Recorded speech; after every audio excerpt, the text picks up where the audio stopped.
नमस्कार. स्वप्नास किचनमध्ये आज आपण डिंकाचे लाडू करायचे आहेत. त्यासाठी पहिल्यांदा खोबरं कोरडंच भाजून घ्यायचं आहे. त्यानंतर थोडं तूप घालून त्याच्यामध्ये डिंक व्यवस्थित फुलवून घ्यायचा. गॅस बारीकच ठेवायचा, डिंक लगेच फुलतो. काढून घ्यायचं. त्याच तुपामध्ये काजू आणि भोपळ्याच्या बिया व्यवस्थित परतून घ्यायचे. थोडेसे गुलाबी झाले की काढून घ्यायचे.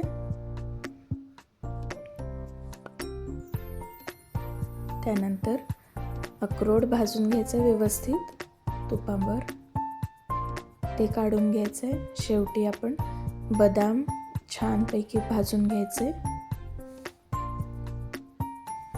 मस्त गोल्डन रंग येतो बदामाला, खमंग वास यायला लागतो.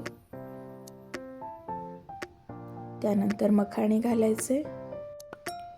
मखाणे छान भाजून घ्यायचे. खारीक पावडर भाजायची. मस्त खरपूस भाजून घ्यायची. अजून थोडं तूप घालायचं. त्याच्यावर आपण कणिक घालायची. कणकेचा खमंग वास येईपर्यंत कणिक परतून घ्यायची. झालेली आहे कणिक भाजून.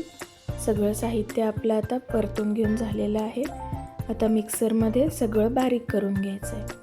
पहिल्यांदा बदाम बारीक केले, छान पावडर केली आहे बदामाची. आता अक्रोड, काजू आणि भोपळ्याच्या बिया बारीक करून घ्यायच्यात मिक्सरमध्ये. छान पावडर केलेली आहे. आता मखाणे बारीक करून घ्यायचे. मखाणे छान बारीक झालेले आहेत. आता खोबरं आणि डिंक एकत्र बारीक करून घ्यायचे. छान बारीक झालं मिश्रण. आता खारीक पावडर ॲड करायची.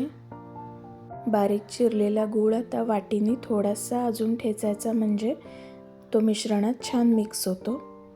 गूळ घालायचा. कणिक घालायची. थोडीशी वेलची पूड ॲड करायची. सगळं मिश्रण छान मिक्स करायचं आहे हाताने. व्यवस्थित मिक्स झालेलं आहे. आता लाडू वळायला घ्यायचे. अगदी सहजपणे लाडू वळले जातात. बघू शकताय, सुंदर लाडू तयार होतात. एक मी लाडू तोडून दाखवते. व्यवस्थित झालेला आहे लाडू. आपले डिंकाचे लाडू खाण्यासाठी तयार.